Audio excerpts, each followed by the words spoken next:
નમસ્કાર મિત્રો, આપ સૌનું સ્વાગત છે આપના પોતાના ચેનલમાં, જ્યાં અમે આપને જમીન કાયદા અને સરકારી યોજના વિશે સાચી અને ઉપયોગી માહિતી આપીએ છીએ. મિત્રો, ઘણા લોકો પાસે એક એવો પ્રશ્ન હોય છે, આવકનો દાખલો શા માટે જોઈએ? સરકાર શા માટે આવકનો પુરાવો માંગે છે? કયા કામમાં આવકનો દાખલો ફરજિયાત બને છે? ઘણા લોકો ફક્ત એટલું જ જાણે છે કે સ્કોલરશિપ અથવા સરકારી યોજનામાં આવકનો દાખલો જોઈએ, પણ હકીકતમાં આ દસ્તાવેજનો ઉપયોગ ઘણા મહત્ત્વના કામમાં થાય છે. અને જો તમારે આવકનો દાખલો નથી તો ઘણા સરકારી લાભ તમને મળી શકતા નથી.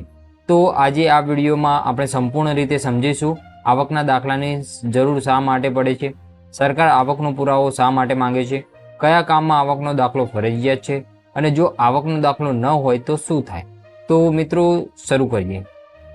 બીજું, આવકનો દાખલો શું સાબિત કરે છે? સૌ પ્રથમ સમજીએ કે આવકનો દાખલો સાબિત શું કરે છે. આવકનો દાખલો એ એક સરકારી પ્રમાણપત્ર છે જેમાં જણાવવામાં આવે છે કે વ્યક્તિ અથવા પરિવારની વાર્ષિક આવક કેટલી છે.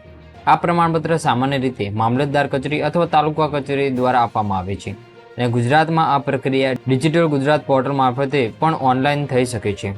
સરકાર આ દસ્તાવેજનો ઉપયોગ એક મહત્વના હેતુ માટે કરે છે, કયા લોકો આર્થિક રીતે નબળા છે તે ઓળખવા માટે.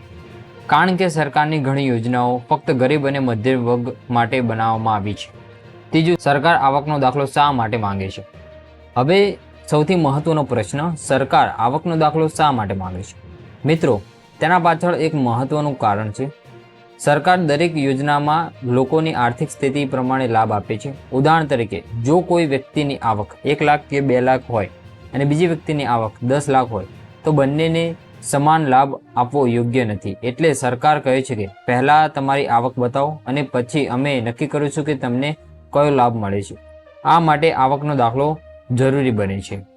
ચોથું, સરકારી યોજનામાં આવકનો દાખલો.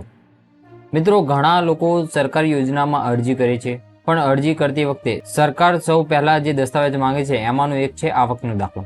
ઉદાહરણ તરીકે, ઘણી યોજનામાં આવકની મર્યાદા નક્કી હોય છે, જેમ કે ગરીબ વર્ગ, મધ્યમ વર્ગ, આર્થિક રીતે નબળા વર્ગ. આ બધું આવકના આધારે નક્કી થાય છે. ઉદાહરણ તરીકે, ઘણા લોકો પ્રધાનમંત્રી આવાસ યોજના માટે અરજી કરે છે.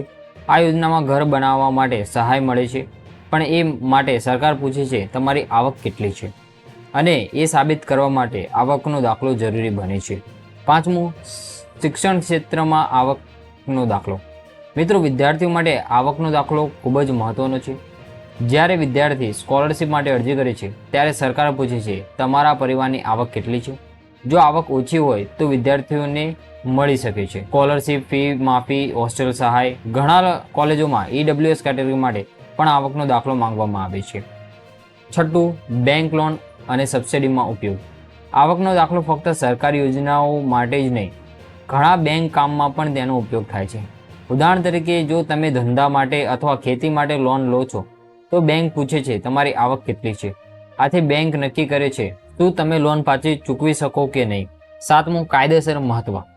મિત્રો, આવકનો દાખલો ફક્ત એક કાગળ નથી, તે એક કાયદેસર દસ્તાવેજ છે. આ પ્રમાણપત્ર રાજ્યના રેવન્યુ વિભાગ દ્વારા આપવામાં આવે છે, જેમ કે revenue department, government of Gujarat. આ દસ્તાવેજનો ઉપયોગ ઘણી વખત કોર્ટમાં પણ પુરાવા તરીકે થઈ શકે છે. પણ એક મહત્વની વાત, જો કોઈ વ્યક્તિ ખોટો આવકનો દાખલો બનાવે છે તો તેની સામે ઇન્ડિયન પેનલ કોડ સેક્શન 420 હેઠળ કાર્યવાહી થઈ શકે છે. આઠમું, આવકનો દાખલો ન હોય તો શું થાય? હવે એક મહત્વનો પ્રશ્ન, જો તમારી પાસે આવકનો દાખલો ન હોય તો શું થાય? તો મિત્રો, ઘણા કામમાં તમારી અરજી રિજેક્ટ થઈ શકે છે, જેમ કે સ્કોલરશિપ, સરકારી યોજના, સબસિડી, EWS કેટેગરી લાભ. આથી જો તમે આ પ્રકારના લાભ મેળવવા માંગો છો તો આવકનો દાખલો બનાવવો ખૂબ જરૂરી છે.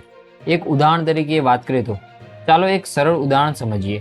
માની લો કે એક વિદ્યાર્થી સ્કોલરશિપ માટે અરજી કરે છે. સરકાર કહે છે કે ફક્ત 2 લાખથી ઓછી આવક ધરાવતા વિદ્યાર્થીઓને સ્કોલરશિપ મળશે. હવે વિદ્યાર્થીઓએ સાબિત કરવું પડશે કે તેની આવક ખરેખર 2 લાખથી ઓછી છે, અને એ માટે તેને આવકનો દાખલો રજૂ કરવો પડશે. તો મિત્રો, આ હતું એક સરળ ઉદાહરણ.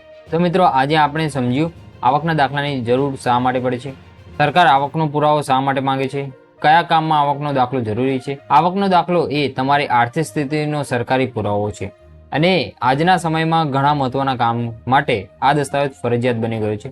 જો તમને આ વિડીયો ઉપયોગી લાગ્યો હોય તો વિડીયોને લાઇક કરો, શેર કરો અને ચેનલને સબસ્ક્રાઇબ કરો. Thank you for watching the video. મળીએ એક નવા વિડીયો સાથે.